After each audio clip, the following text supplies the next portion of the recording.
Hi friends, నమస్తే. నా videos చూసే వాళ్ళకి, నన్ను ఫాలో చేసే వాళ్ళకి, లైక్స్ ఇచ్చే వాళ్ళకి thank you very much friends. ఈ వీడియోస్ మీద చాలామంది బతుకుతున్నారు, చాలామంది లైఫ్లు సెటిల్ అయినాయి ఫ్రెండ్స్. ఈ వీడియోస్ మీద కొంతమంది ఫ్రెండ్స్ ఏం పని లేక మనీ గురించి వీడియోస్ చేస్తున్నారు, కొంతమంది టైంపాస్, కొంతమంది వాళ్ళ మనసులో బాధను పోగొట్టుకోవడానికి రకరకాలుగా వీడియోస్ చేస్తున్నారు ఫ్రెండ్స్. కానీ అందరినీ ఆదరిస్తున్నారు. దీని గురించి అయితే నేను చాలా చాలా మీకు హృదయపూర్వక నమస్కారాలు చెబుతున్నా, థ్యాంక్స్ చెబుతున్నా. నేను ఏ పూజ చేసినా, ఏ గుడికి వెళ్ళినా మొక్కుంటా ఫ్రెండ్స్. ప్రపంచంలో అందరూ బాగుండాలి, అందరికీ టైంకి అన్నం ఇయ్య, అందరు చల్లగా ఉండాలి. మీరు ఎన్ని సంవత్సరాల వాళ్ళకి అవి ప్రాణము ఇది చేస్తారో, ప్రాణంతో ఉండనిస్తారో, భూమి మీద అన్ని రోజులు ఉండనియండి, ప్రశాంతంగా ఉండనియండి, బ్రతికున్నంత వరకు హ్యాపీగా ఉంచండి అని నేను కోరుకుంటా ఫ్రెండ్స్. నా మాటలో ఏమన్నా మిస్టేక్ అయితే ఐఎమ్ సారీ. నేను ఈరోజు ఏం మాట్లాడాలనుకుంటున్నానంటే ఫ్రెండ్స్, మన మనిషి జన్మ ఒక్కటే ఫ్రెండ్స్. కుళ్ళు కుతంత్రాలతో ఇంకా ఎదుటి మనిషి బాగుపడితే అస్సలు చూడలేరు. చెడిపోయినా బాధే, బాగుపడ్డా బాధే. బాగుంటే అరే మిడిచిపడుతున్నారు, వీళ్ళకి చాలా ఉన్నాయని కలిసి వచ్చిందని అంటారు. బాగా లేకపోతే వీళ్ళకి దరిద్రం పట్టింది, వీళ్ళు లోతును పడ్డారు, వీళ్ళు అడుగు తింటారు అంటారు. కానీ మనిషి జన్మ ఫ్రెండ్స్, ఈ మాటలతో వీటితో చాలా అర్థం చేస్తున్నామని నాకు అనిపిస్తుంది ఫ్రెండ్స్. ఎందుకో తెలుసా, ఈ నిప్పు, నీరు, గాలి, వాతావరణం ఎంతో పర్ఫెక్ట్గా పనిచేస్తున్నాయి ఫ్రెండ్స్. టైంకి పొద్దు పొడిచిద్ది, టైంకి పొద్దు ఊకిద్ది. గాలి మనకి ఎప్పుడు కావాలో అప్పుడు వేసిద్ది. చల్లదనం కూడా ఎప్పుడు కావాలి, ఏ చెట్టు కింద కూర్చుంటే కమ్మని చల్లగాలి వస్తుంది. కానీ మన మనిషి జన్మకి మనకే ఫ్రెండ్స్ ఏం తెలియకుండా కొంతమంది అయితే కన్ను మిన్ను కానకుండా ఫ్రెండ్స్ అనకూడదు, సారీ, అందరూ కాదు, కొందరు కన్ను మిన్ను కానకుండా ఏది పడితే అది మాట్లాడి మంచైనా చెడైనా జనాన్ని ఎంత హింసిస్తున్నారంటే అంత హింసిస్తున్నారు ఫ్రెండ్స్. అవసరమా? ఒక్క మాట తెలుసా ఫ్రెండ్స్, మనకు తెలిసినది మనం 10 మందికి చెప్పాలి. చెప్పిన తర్వాత విన్నారా వినలేదా, పాటించారా లేదా వాళ్ళ ఇష్టం, మనం అది పట్టించుకోకూడదు. ఎందుకో తెలుసా, మనం స్కూల్కి వెళ్ళాం చిన్నప్పుడు, మాస్టర్ చెప్తుంటాడు, పట్టించుకొని చదువుకున్న వాళ్ళు కలెక్టర్లు, సీఎంలు, పిఎంలు అయ్యి పోలీస్ జాబులు, మిలిటరీ జాబులు వచ్చినాయి. అదే పట్టించుకోకుండా చదువుకోని వాళ్ళు చెట్ల కింద కూర్చొని చేలలో పని చేసుకుంటున్నారు. వాళ్ళు బతుకుతున్నారు, వీళ్ళు బతుకుతున్నారు. చదువు లేదని వీళ్ళు చచ్చిపోలేదు, చదువు ఉందని వాళ్ళు అందరం ఎక్కల. అది మన మనసుతో ఆలోచించి మనకి ఏం కావాలి ఏంటి అని ప్రతి మనిషి ఫ్రెండ్స్ ఈ రోజుల్లో ఆలోచిస్తే అసలు ఈ గొడవలు, ఈ రోగాలు, ఈ అర్ధంతరపు సావులు, వినాశకాలాలు అస్సలు రానే రావు ఫ్రెండ్స్. మొన్న వరద వచ్చి ఫ్రెండ్స్ ఎంతమంది నాశనం అయ్యారు. విజయవాడ మొత్తం సర్వనాశనం అయిపోయింది. దాన్ని మనము ఇలా చేసినందుకు ఇలా అయిందని అనలేము.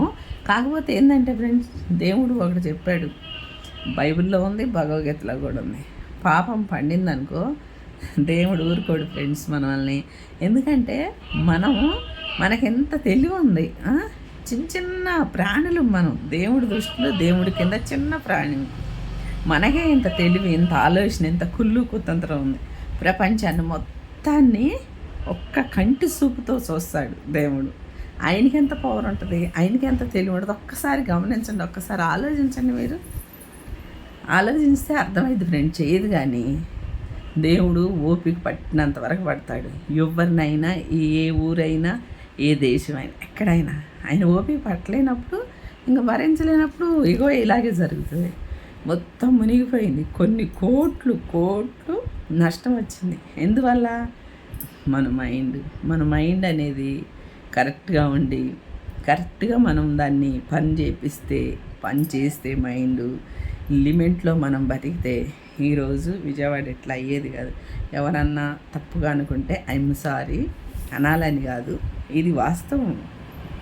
అందు గురించి నేను అంటున్నా. ఇంత అల్లుకొల్లాలం అయిపోయి అన్నీ గంగమ్మ వచ్చి కొట్టుకుపోయింది. గంగమ్మ తీసుకెళ్ళిపోయింది అన్నీ. కొంతమంది మనుషుల్ని, జంతువుల్ని, ఇల్లు వాసిన సంసారాలు మొత్తం నాశనం అయిపోయినాయి.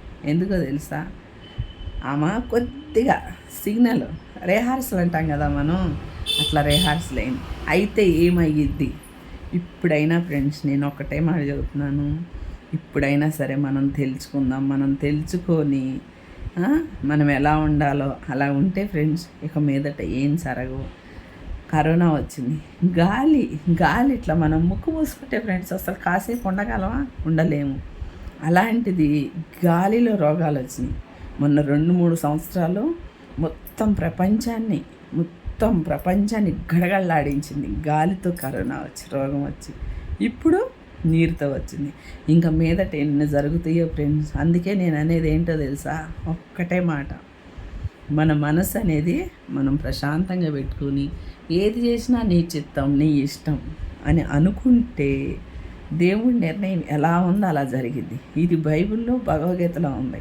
ఎవరైనా ఫ్రెండ్స్ మన మనసు, మన మైండ్ సెట్, మన ఆరోగ్యాలు పాడవుతున్నాయి అంటే బైబిల్ చదవండి. క్రిస్టియన్స్ అయితే అదే, హిందువులు అయితే భగవద్గీత చదవండి. మొత్తం క్లారిటీ వచ్చింది ఫ్రెండ్స్. మనకు తెలియని ఎన్నో తెలుస్తాయి అందులో. తెలుసుకోవాలి. ఎందుకు తెలుసుకోవాలి తెలుసా? తెలియకుండా ఫ్రెండ్స్ మనం ఏది పడితే అది మాట్లాడి, ఏది పడితే అది చేసేసి ఇప్పుడు మనం నెత్తి మీదకి తెచ్చుకుంటున్నాం. చిన్న వయసులో చచ్చిపోతున్నారు. చిన్న వయసులోనే అన్ని రోగాలు వస్తున్నాయి, పెద్ద పెద్ద రోగాలు వస్తున్నాయి. క్యాన్సరు, టీవీ వస్తుంది, క్యాన్సర్ వస్తుంది, హెచ్ఐవీలు, పెద్ద పెద్ద రోగాలు వచ్చి మనుషులు మంచాన్ని పడి కొన్ని సంవత్సరాల పాట్లు పడి చచ్చిపోతున్నారు. మేము చిన్నప్పుడైతే ఫ్రెండ్స్ ఎవరైనా ఒక్కళ్ళు చచ్చిపోతే వాళ్ళకు 100, 101, 102 సంవత్సరాలు, 99, 90 ఇట్లా చచ్చిపోయేవాళ్ళు. మరీ ముసలోళ్ళు అయిపోయి ఫ్రెండ్స్. చూద్దామంటే అసలు వాళ్ళు నలకలు ఎంత తల అయిపోయి, ఎంత కాళ్ళు చేతులు అయిపోయి ఉండేవాళ్ళు. కానీ ఇప్పుడు పుష్కలంగా పని చేసుకొని హ్యాపీగా ఉండి చాలా అంటే చాలా ఆరోగ్యంగా ఉండేవాళ్ళు ఫటా చచ్చిపోతున్నారు ఫ్రెండ్స్. కానీ ఈ మనసు అనేది ఆ చచ్చిపోయిన వాళ్ళని చూసి ఉండలేకపోతుంది, ఓర్చుకోలేకపోతుంది ఫ్రెండ్స్. కానీ మనం తెచ్చుకున్నాయిగా, మనం చేసిన దానికి మనమే అనుభవిస్తామంటే ఇదే ఫ్రెండ్స్. ఇప్పుడైనా కానీ ఇవన్నీ ఎందుకు రిహార్సల్ లాగా దేవుడు మనకు చూపిస్తున్నాడంటే ఇప్పుడైనా మారతారని. ఇక మీదట ఏమవుతాయో అసలు అన్నం దొరకదంట, మనకు ఆరోగ్యాలు ఉండవంట, ఈ గాలి కూడా మారిపోయిందంట, గాలి ఉండవు, ఏదేదో రాకడ దగ్గరికి వచ్చేసిద్దని బైబిల్లో ఉంది, భగవద్గీతలో కూడా ఉంది. వినాశకాలానికి ప్రేత బుద్ధులని. అందుకని ఇంత మనకు చండాలమైన ఆలోచనలు వచ్చి చండాలంగా ప్రవర్తిస్తున్నాం. ఒక్కళ్ళకొక్కళ్ళు ఫ్రెండ్స్ ఎవరికాళ్ళు మాట్లాడుకొని, ఒక కుటుంబం ఉందనుకోండి, నెలలో ఒకసారి కూర్చొని ఇది తప్పు ఇది ఒప్పు అని మాట్లాడుకుంటే అస్సలు మన వల్ల తప్పులే జరగవు ఫ్రెండ్స్. ఇది నిజం. ఇలా మాట్లాడుకోక కుటుంబాలు చెల్లాచెదురై వాళ్ళు బయటికి వెళ్ళి ఏమేమో చేసి ఎక్కడెక్కడో ఏదేదో చేస్తే అవన్నీ పాపాలు శాపాలు అవి మన ఎమ్మడి పడుతున్నాయి. అంతెందుకు ఫ్రెండ్స్, చిన్న విషయం ఎవరింటో అన్న చిన్న విషయం ఏదైనా జరిగితే దాన్ని భూతార్థం వేసి పెద్దగా చేసి చూస్తున్నారు. ఎందుకు అయింది ఏంటి అని. అరే ఇట్లా అయ్యింది పాపం, ఎందుకు అయిందోలే పైవాడు చూసుకుంటాడు, మనకెందుకు, మనం ఏదో ఎంత సాయం చేద్దాం, ఎంత మాట సాయం చేద్దాం, ఇది అని లేకుండా ఇంకా వాళ్ళకి 4 పుల్లలతో నలుగురు వచ్చి పొడిసి వాళ్ళని గుచ్చి ఎందుకయింది ఏమైంది, ఇట్లా చేశారు అట్లా చేశారు, ఇట్లా ఏడ్చారు అట్లా. అసలు ఏంటి ఫ్రెండ్స్ ఇదంతా? ఏంటి చెప్పండి, అసలు ఎందుకు చేస్తున్నారు ఇదంతా? నాకు అర్థం కావట్లేదు. ఇది అస్సలు కరెక్ట్ కాదు ఫ్రెండ్స్. ప్లీజ్ దయచేసి చెప్తున్నాను, ఇది మనకే మంచిది కాదు. చెట్టు ఉంటుంది ఫ్రెండ్స్, పండిన ఆకు రాలిద్ది, పైనుండి ఆకు నవ్వుతూ ఉంటుంది, నువ్వు రాలిపోతున్నావు అని. కింద పడ్డ ఆకేం సమాధానం చెప్పేది తెలుసా? నేను పండి రాలేను, రేపు నువ్వు కూడా అంతే పండుతావు రాలుతావు, ఎక్కువ ఇచ్చేవా కానీ అంతే. ఈరోజు ఎవరన్నా చచ్చిపోతే ఇందుకు చచ్చిపోయారు అందరూ చచ్చిపోయారని ఒకళ్ళ మీద ఒకళ్ళు చాడీలు చెప్పుకొని వాళ్ళ గురించి స్టోరీలు మాట్లాడుతున్నారు. రేపొద్దున మనం చచ్చిపోమా? పుట్టిన వాళ్ళు గిట్టక తప్పదు. ఏడుంటామా? అస్సలు ఉంటామా? ఒక్క మాట చెప్పండి, ఎవరన్నా ఒక్కళ్ళు ఉండారా? ఇది 2024. ఇప్పుడు వరకే పుట్టిన వాళ్ళు ఎవరైనా చచ్చిపోకుండా ఉన్నారా? మీరు చూసారా? చూస్తే కామెంట్ పెట్టండి ఫ్రెండ్స్. చూస్తే ఎవరైనా కానీ ఉంటే, అసలు ఒక్క మనిషి కూడా చచ్చిపోకుండా ఉంటే కామెంట్ పెట్టండి, దాని ప్రూఫ్ పెట్టండి చూద్దాం. ఎవ్వరు ఉండం ఫ్రెండ్స్, ఏదో రోజు చచ్చిపోవాల్సిందే. కాకపోతే ఏంటంటే మనం పుట్టి సంతోషించి సుఖపడి పెళ్లి చేసుకుని పిల్లల్ని కానీ వాళ్ళు నాకు ఇంటి వాళ్ళని చేసి చచ్చిపోతే అది జన్మ సార్థకమైంది, మన జీవితం మనం సార్థకం చేసుకున్నట్టు. కానీ ఇప్పుడు అదంతలోనే రోగాలు రొప్పులు వచ్చి హార్ట్ అటాక్లు వీటి వల్ల ఇది అవుతున్నారు. తప్పులేదు, దేవుడు ఎప్పుడు తీసుకుంటాడు ఆయన ఇష్టం. మన చేతుల్లో ఏముంది ఫ్రెండ్స్? అసలు మన చేతుల్లో ఏముంది? నిమిత్త మాత్రులు మనం. క్షణకాల జీవితం, నిమిషానికి ఇప్పుడు ఎట్టున్నాం, మరో నిమిషం ఏమైందో మనకు తెలియదు. అంత మాత్రానికి ఎంత మనుషులు కొంతమంది హిస్టరీలు ఇప్పేసేసి రోజులు తరబడి మాట్లాడుకొని కూర్చొని ఏదేదో అస్సలు అవన్నీ చేస్తున్నామంటే మనం రేపొద్దున చచ్చిపోతే 100% నరకానికే వెళ్తాం. చెయ్యవలసింది ఏందో తెలుసా? ఏమన్నా ఎక్కడన్నా చూసామనుకో, ఇలా ఏదో జరిగిందని, జరిగిందా, అదంతా దేవుడే చూసుకుంటాడు, అది మన పని కాదు అని వదిలేసేయండి. మీకు చేత అయితే సాయం చేయండి. కానీ అది వదిలేసి ఇష్టారాజ్యంగా మాట్లాడుకొని కొమ్మలు తగిలించి ఒత్తులు తగిలించి ఇటోళ్ళని అటోళ్ళని మొత్తం కించపరిచి అవమానించి బాధించి వేధించి ఇవి చేస్తే ఒక పెద్ద మూట కట్టుకెళ్ళాల్సి వస్తుంది వెనకమాల. తెలుసా మీకు? మన పాపాల చిట్ట అంతా వెనకమాల మూట అవుతుంది. ఎక్కడికి బావు మన పాపాలు ఎక్కడికో ఎందుకు పోతాయి? అసలు మనం చేస్తే ఎక్కడికో ఎందుకు వెళ్తాయి? మన వెనకమాలే ఉంటాయి. వెళ్ళేటప్పుడు ఆ మూట మోసుకెళ్ళాలి. అసలు మొయ్యగలమా? మనం వెళ్తామే కష్టం. మన ఇంటి మీద బట్టలు ఉండవు, వీనగా నట్ట ఏం ఉండవు. కానీ మూటని ఎలా మొత్తం ఒక్కసారి ఆలోచించు. ఏ మనిషి అయినా కానీ ఇంత క్లారిటీగా మాట్లాడితే అది అర్థం చేసుకొని విని పాటిస్తే ఎంతోమంది చెబుతున్నారు. నేనే కాదు, యూట్యూబ్లో ఎంతోమంది చెబుతున్నారు. కొన్ని బుక్స్లు ఉన్నాయి, చక్కగా చూసి నేర్చుకొని ఇచ్చేయచ్చుగా. ఎందుకు ఇంత అరాస్కాలు అన్యాయాలు? అందరినీ కాదు, కొందరిని ఫ్రెండ్స్. ఎవరు కానీ అపార్థం చేసుకోవద్దు నన్ను. ఎందుకో తెలుసా? మా ఇంట్లోనే ఎన్నో ప్రాబ్లంలు వచ్చినాయి, మా అమ్మగారి ఇంట్లో. కానీ మేము ఏడ్చుకొని కాసేపు చూసుకొని దేవుడి నిర్ణయం ఇట్లా ఉందని అనుకుంటున్నాం.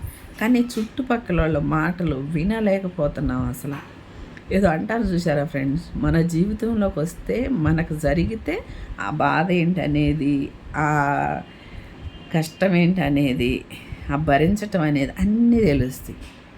నేను ఇంతకుముందు మాట్లాడేదాన్ని అందరూ ఇట్లా అట్లా అని, కానీ చూసి విని వీడియో చేసేదాన్ని. కానీ ఇప్పుడు నాకు తెలుస్తుంది ఫ్రెండ్స్, బాధ అంటే ఏంటి, అసలు ఇంత బాధను ఎలా భరిస్తామనేది. అందుకే ఎవరికైనా ఈ బాధ అనేది తలుపు తట్టకుండా ఇడిచిపెట్టదు. సంతోషాన్ని మనం ఎలా అందరం పంచుకుంటున్నాం ప్రపంచంలో, బాధను కూడా అందరం పంచుకోవాలి. ఎందుకో తెలుసా? ప్రతి మనిషి ఏదో రోజు చచ్చిపోవాలి. గుంపుగా ఫ్యామిలీ ఒక్కరోజు చచ్చిపోరు. దేవుడు ఇక్కడ రాస్తాడు మనం పుట్టినప్పుడు. అలాగే జరిగితే ఆయన ఎప్పుడైతే మనల్ని పిలుస్తాడో అప్పుడే మనం వెళ్తాం. అంతేగాని ఎప్పుడు పడితే అప్పుడు మన ఇష్టమైనప్పుడు మంచి రోజు ఆ రోజు ఈ రోజు అట్లా కాదు. అందుకని నేను అనేది ఏంటంటే, మనము ఎవరికి 10 మందికి మంచి చెయ్యకపోయినా పర్వాలేదు, 10 మందిని వేధించొద్దు, బాధించొద్దు, అవమానించొద్దు, వాళ్ళ గురించి మాట్లాడొద్దు. నీకు చేతైంది నువ్వు చేసుకో. కోర్టులో కూడా ఈ మాట ఉంది, 100 మంది దోషులు తప్పించుకున్నా సరే ఒక నిర్దోషికి శిక్ష పడకూడదని. ఎందుకో తెలుసా? పాపం తగిలింది కనుక. 100 మంది తప్పించుకుంటే ఏం కాదు, 99 మందిలో ఒక్కళ్ళో 100వ మనిషికి తప్పు లేకుండా శిక్ష పడితే అది మహాపాపం. మనం కూడా అంతే అనుకోవాలి. ఈ కొంతమందికి రూలు రెగ్యులేషన్ ఏం తెలియదు. అసలు వాళ్ళు ఎందుకు పుట్టారో తెలియదు, ఎందుకు బతుకుతున్నారో తెలియదు, ఏం చేస్తున్నారో తెలియదు, కానీ మాట్లాడుతుంటారు. అంతకన్నా ముందు ఫ్రెండ్స్, మనం సంపాదించిన రూపాయి ఎటు పోతుంది? మనం ఉదయం లేచాం, ఏం పని చేసాం, ఏం తిన్నాం, ఎక్కడికి వెళ్ళాం, ఎవరితో కలిసాము, దీనిలో ఈరోజు మంచి ఏంటి, చెడు ఏంటి, నీతి ఏంటి అంతా చూసామనుకో, అసలు ఈ మనిషి ఇంత చిన్న తప్పు కూడా చేయలేరు. అందుకే లెగిసి గొడవలాడుకోవటం మానేసి మంచిగా మన రోజువారీ పనులు చేసేసుకొని మంచిగా వండుకొని తిని దేవుడి దగ్గర భగవంతుడా నువ్వే దిక్కు, మంచి అయిన చెడు అయిన దండం పెట్టుకొని పని ప్రారంభించండి.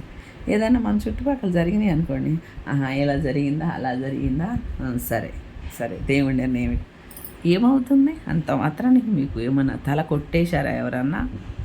తల కొట్టేశారా? లేకపోతే ఏమన్నా తల్లకిందులైపోయిందా ప్రపంచం? అయ్యేదానికి అవుతానే ఉంది ప్రపంచం. కానీ మనం తెలుసుకోవట్లేదు. ఇప్పటికైనా మించిపోయింది ఏం లేదు ఫ్రెండ్స్. నేను చెప్పేది ఏంటంటే ఇవన్నీ చూస్తుంటే చాలా బాధ కలుగుతుంది. ఏ ఫ్యామిలీలో అయితే ప్రాబ్లంలు వచ్చినాయో వాళ్ళు బాధపడతానే ఉన్నారు. మీకేమవుతుంది? మీకేం బాధ అవుతుంది? మీకేమైనా బాధ అవుతుందా? ఎవరన్నా వచ్చి ముళ్ళులతో గుచ్చుతున్నారా మిమ్మల్ని? ఇనుప రాడ్లు కట్టేసి కొడుతున్నారా? లేదు కదా. గమ్మని ఎవరి పని వాళ్ళు చేసుకోండి. ఎంత బాధ ఉంటే నేను మనసులో ఇవి మాట్లాడుతున్నాను ఆలోచించండి. జన్మరహస్యం ఎవరికీ తెలియదు ఫ్రెండ్స్. కానీ ఎవరైనా చచ్చిపోతే హిస్టరీ ఇప్పుతారు కొంతమంది. నీ జన్మరహస్యం నీకు తెలుసా? హిస్టరీ ఇప్పటానికి పిచ్చి ముండా కొడుకుల గురించే ఇట్లాంటి వీడియోలు వస్తాయి. ఇలా మాట్లాడతారు. ఇది అందరినీ కాదు, కొందరిని. ఇప్పటికైనా తెలుసుకొని అసలు ఎవరి గురించి ఏం మాట్లాడకండి. మనం ఒట్టి నిమిత్త మాత్రమే. తినడానికి నోరు తెరవాలి, పని చేయడానికి తెలివి పెట్టాలి. వాళ్ళు ఎక్కడికి వెళ్ళారు, వీళ్ళు ఎక్కడికి వెళ్ళారు, వీళ్ళకేమైంది, వాళ్ళకేమైంది. ఒకటి అనాలి ఎలా? 100 మాటలు అనిపించుకోవాలి ఎలా? ఒకటి అన్న తర్వాత 100 మాటలు వస్తాయి. ఆ ఒక్క మాట నువ్వు అనకపోతే అసలు నిన్నెవరు పలకరీరుగా, నీ జోలికి రారుగా. నీకు అంత ఉబలాటంగా ఉండి అనిపించుకుంటానికి ఒక మాట గురించి నువ్వు ఇది చేసావు. ఆ మాట గురించి ఇది చేసినప్పుడు నీకు 100 మాటలు వస్తాయి, 100 మంది కలిసి అంటారు. అన్న తర్వాత నువ్వు బాధపడితే ఎట్లా? అది కుదరదు. ఆ ఒక్క మాట అన్నప్పుడు నువ్వు తెలివిగలవాడివైతే ఆలోచించినట్టయితే అసలు ఇంత దాకా రాదు, విషయం ఇంత దాకా రాదు. అది తెలుసుకోకుండా నాకు నోరు ఫ్రీయే కదా, వినేవాళ్ళు ఉన్నారు కదా, ఫోన్లు చేసేసి 4 అందించేసి ఎవరన్నా దొరకంగానే 4 అందించేయి. ఏమన్నా ఒరిగిందా? ₹1 వచ్చిందా? కనీసం ఇంత మనశ్శాంతాన్ని వచ్చిందా? రాలా.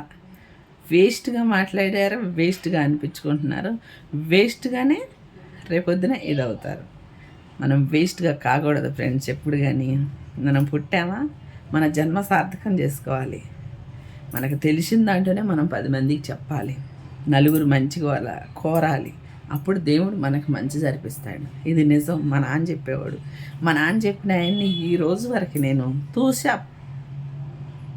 తప్పకుండా పాటిస్తున్నా. అందుకే నేను ఇలా ఉన్నా. ఎన్నో ప్రాబ్లంలు వస్తున్నాయి, ఎన్నో ఎదుర్కొంటున్నా, ఎన్నో చేస్తున్నా. ఎన్నో అంటే ఎన్ని చెప్పలేము అవి అంతా. కానీ ఈరోజు కూడా ఇలాగే ఉన్నామంటే మన గొప్ప కాదు, అది దేవుడు గొప్ప. దేవుడు మనల్ని పుట్టించాడు. దేవుడు ప్రతి ఒక్కటి తెలుసు, ఎవరిని ఏం చేయాలి, ఎక్కడ పెట్టాలి, ఏంటి అనేది. కొంతమంది ఇది తెలియక దేవుడు నాకు అన్యాయం చేశాడు, దేవుడు నన్ను బాధ పెట్టాడు, దేవుడు నన్ను మర్చిపోయాడు. ఎప్పుడూ మర్చిపోయాడు దేవుడు. మనస్సాక్షితో బతికారనుకో మనిషి, ఈ హృదయంలో కొలువై ఉంటాడు దేవుడు. మనస్సాక్షితో మనం బతికితే హృదయంలో కొలువై ఉంటాడు. మనం వెళ్తాం గుళ్ళు గోపురాలకి, కానీ దేవుడు ఇక్కడే ఉంటాడు. ఒక చాత్రం ఉంది, కన్న తల్లి దగ్గరికి, దేవుడి దగ్గరికి మనమే వెళ్ళాలి, అలాని రప్పించుకోకూడదు. మంచి మనసు ఉంటే ఇక్కడ కొలువై ఉంటాడు, కానీ మనం గుడికి వెళ్ళాలి. అది జన్మ రహస్యం తెలుసా. ఇవి నేను మాట్లాడే మాటలన్నీ బైబిల్లో భగవద్గీతలో ఫ్రెండ్స్. కాదంటే ఎవరన్నా కామెంట్ పెట్టండి.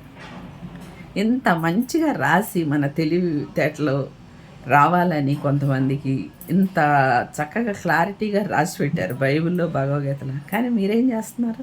తెలియని వాళ్ళు వినొచ్చుగా.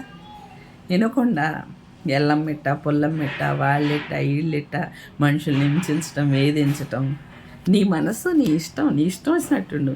నువ్వు ఒకళ్ళని అననంత వరకు, ఒకళ్ళ జోలికి వెళ్ళనంత వరకు నీ జోలికి ఎవ్వరు రారు, నిన్ను ఎవ్వరేమనరు.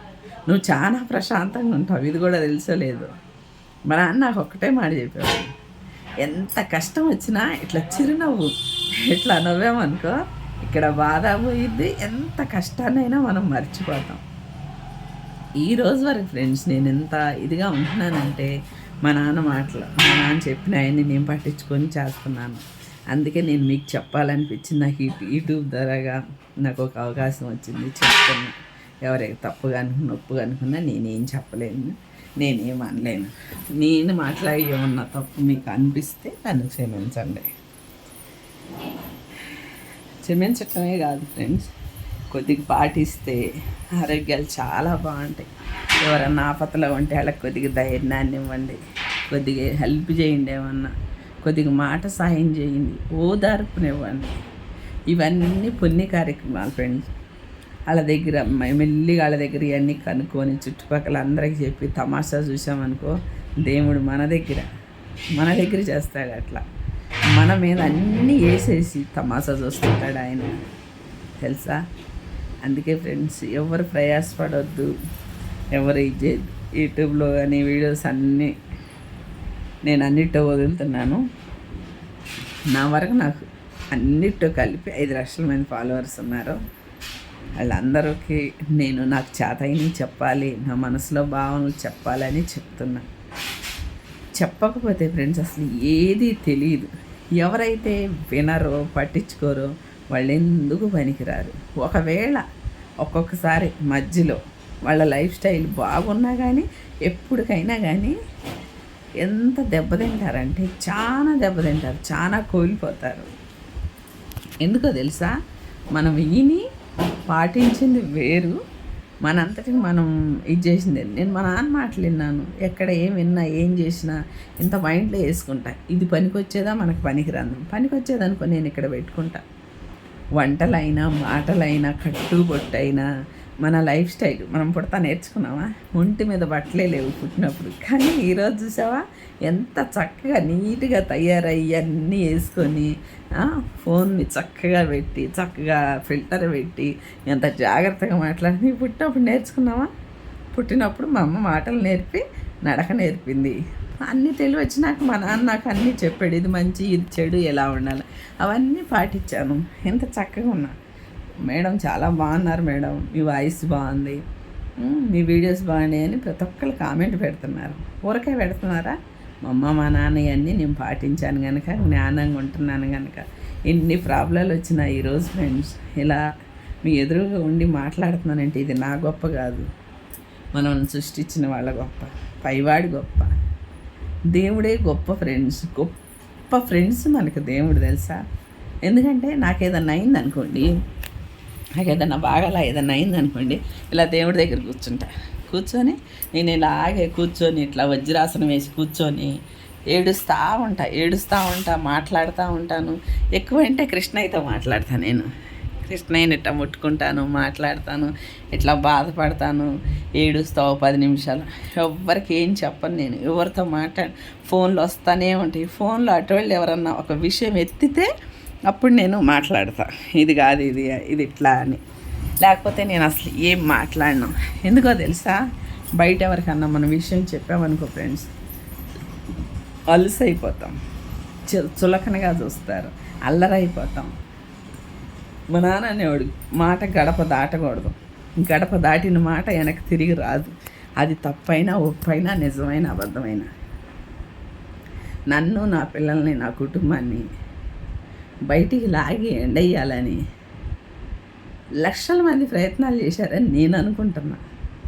ఎందుకంటే నేను ఇప్పుడు వీడియోస్ ద్వారా ఇదయ్యాను కదా, వీడియోస్లో కూడా కుళ్ళు ఉంటుంది. ఇప్పుడు ఎంత అందంగా ఉంది, ఎంత మంచిగా మాట్లాడుతుంది, ఎట్లా అట్లా అని అందరూ ప్రయత్నిస్తాను. కానీ నాకు వెన్నంటే ఉంటాడు దేవుడు.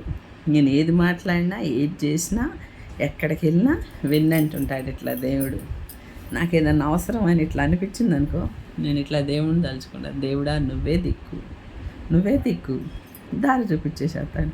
ప్రతి మనిషి దేవుడా నువ్వే దిక్కు అంటే దేవుడు చాలా హెల్ప్ చేస్తాడు ఫ్రెండ్స్. నేను చాలా నేను ఇది సాధించా నేను అనుకుంటే అస్సలు మనం పాతాళంలో పడిపోతాం. మనం అనుకోవాలి, దేవుడే దిక్కు అనుకోవాలి. ఎందుకంటే దేవుడు మనల్ని సృష్టించాడు, దేవుడు భూమి మీదకి తీసుకొచ్చాడు. మనం ఎలా బతకాలో ఏంటని దేవుడికే తెలుసు, కానీ మనకేం తెలియదు అసలు. మనం ఏం మాట్లాడుతున్నాం ఇప్పుడు, నేను ఇవన్నీ మాట్లాడుతున్నా, ఇదంతా దేవుడు కృప వల్ల, దేవుడి నిర్ణయం వల్ల మాట్లాడటమే. కానీ నా అందరికి నేను మాట్లాడతానా? మాట్లాడలేను. అందుకే ఫ్రెండ్స్, మనకి తెలిసిన మంచి మాటలు నలుగురు చెప్పుకుంటా, చుట్టుపక్కల ఎవరయ్యాన్ని విన్నా మనం చెవిలో వేసుకోవద్దు, మనం పట్టించుకోవద్దు. ఎందుకు పట్టించుకోవద్దు అంటే పట్టించుకున్న కాడి నుంచి టెన్షన్స్ వస్తుంటాయి మనకి.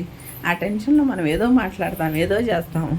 లేచిన దగ్గర నుంచి ఎవరి పని వాళ్ళు చేసుకొని హాయిగా హ్యాపీగా వండుకొని తినేసి ఇల్లు నీట్గా పెట్టుకొని మన మనసు నీట్గా పెట్టుకొని ఆరోగ్యంగా ఉంటే ఫ్రెండ్స్ ఎవ్వరు మనల్ని ఏం చేయలేరు. కొంతమంది మన లైఫ్లో నుంచి మనకన్నా ముందు పోవచ్చు, అన్నదమ్ములు కావచ్చు, అక్క చెల్లెలు కావచ్చు, భర్త కావచ్చు, భార్య కావచ్చు, అమ్మ నాన్న కావచ్చు. కానీ వాళ్ళు ఎప్పుడు మనకి ఇక్కడ వాళ్ళ మీద మనకు ప్రేమ ఉందనుకోండి, ఇక్కడ ఉంటారు వాళ్ళు. ఇది 100% నిజం. చనిపోయిన వాళ్ళు మన హృదయంలో ఉంటారు. దేవుడికి వాళ్ళకి చాలా దగ్గర సంబంధం.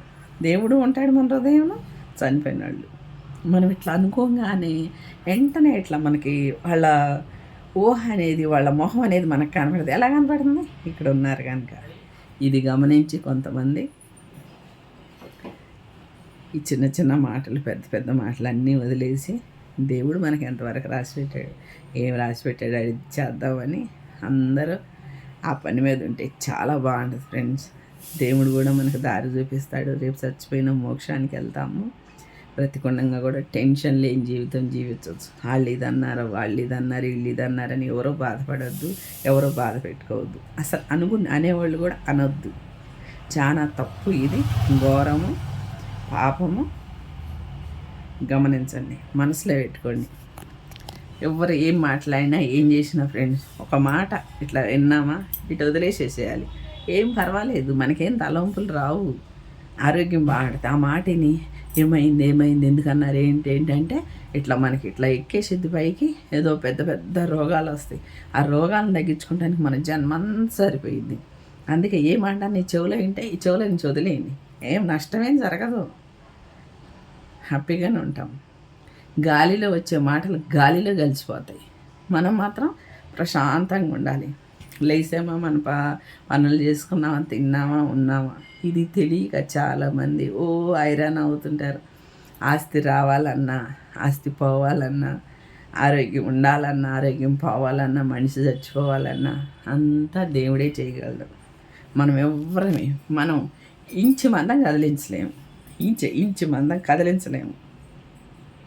దేవుడు ఏం చేయాలనుకుంటే అది చేస్తాడు. అందువల్ల నేను అనేది ఏంటంటే మనం నిర్ణయము దేవుడికి వదిలేసేద్దాం. వదిలేసి మీరు హ్యాపీగా లేచి మీ పనులు మీరు చేసుకోండి, ఇల్లు నీట్గా పెట్టుకోండి, మీరు నీట్గా ఉండండి, చేయగలిగిన పని చేయండి. దేవుడు ఇదే చెప్పింది మనకి. బైబిల్లో ఇదే చెప్పాడు, భగవద్గీతలో కూడా ఇదే చెప్పాడు. అదే చేయండి. గ్లామరు ఎక్కడికి పోదు, ఆరోగ్యం ఎక్కడికి పోదు, సంతోషం కూడా ఎక్కడికి పోదు. ఇవన్నీ మనతో కూడా ఉంటాయి. ఒక్కటే ఫ్రెండ్స్, బ్రతికొన్నంతవరకు హ్యాపీగా ఉండి పని చేస్తా తిరుగుతా చచ్చిపోతా. అది మంచి సాగు. మంచాన్ని పడి అందరు చేయించుకొని తిట్టించుకొని చీనించి పురుగులు పడి చచ్చిపోవటం అది కరెక్ట్ కాదు. ఎవరైతే అక్కడ ఇక్కడ అన్నీ చెప్పుకుంటా ప్రజల మీద బురద చల్లుతారో వాళ్ళు మాత్రం ఖచ్చితంగా మంచానే పడతారు. ఎందుకంటే నేను కొంతమందిని చూసే నేను అంటున్నా. అందుకే మనందరికి అదంతా వద్దు, మనం హ్యాపీగా ఉందాం. ఆ గణేశుడికి ఉదయం లేచిన కాడి నుంచి ఒకసారి 2 సార్లు అయినా గణేశుని తలుచుకోవాలి. ఏ పని చేసినా కానీ నేను దేవుని తలుచుకుంటా. అది ఎంత కాందైనా సరే అయిపోయింది. ఇప్పుడు వరకు ఈ క్షణం వరకు ఇలా ఉన్నామంటే దేవుడే కారణం. మాకు దేవుడు ఫుల్ సపోర్ట్, ఏ చిన్నదానికైనా పెద్దదానికైనా. ఓకే, తప్పుగా ఏమన్నా మాట్లాడితే ఐఎమ్ సారీ. నా యూట్యూబ్ ఛానల్ని సబ్స్క్రైబ్ చేసుకోండి, అందరూ చూడండి, లైక్ చేయండి, ఫాలో చేయండి. ఉపయోగపడే మాటలు మాట్లాడాలని నేను అనుకుంటున్నాను. Thank you very much friends. ఎవరన్నా మనసు నొచ్చుకుంటే I'm sorry. Okay, bye friends, see you.